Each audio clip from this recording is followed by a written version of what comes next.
नागपूरमध्ये काल पंतप्रधान नरेंद्र मोदी यांनी सिंचन घोटाळ्यावरून पुन्हा एकदा आरोपांची राळ उडवली.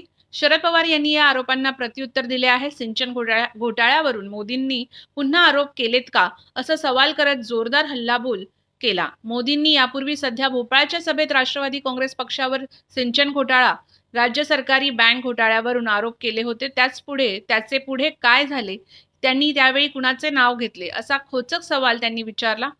ज्यांचे नाव घोटाळ्यात घेण्यात आले ते आज मोदींसोबत फिरत असल्याचा चिमटा त्यांनी काढला. अहमदनगरमध्ये पत्रकारांशी त्यांनी संवाद साधला. त्यावेळी त्यांनी विविध विषयांवर मत स्पष्ट केले. जवळपास 10 महिन्यांपूर्वी पंतप्रधान नरेंद्र मोदी यांनी भोपाळमध्ये बूथ कार्यकर्त्यांना मार्गदर्शन करताना राष्ट्रवादी काँग्रेसवर हल्लाबोल केला होता. एनसीपीवर जवळपास 70,000 कोटींच्या घोटाळ्याचा आरोप त्यांनी केला होता.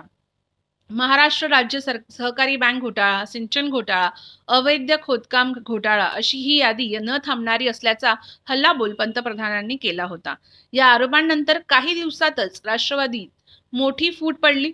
आता अजित पवार हे महायुतीतील घटक आहेत.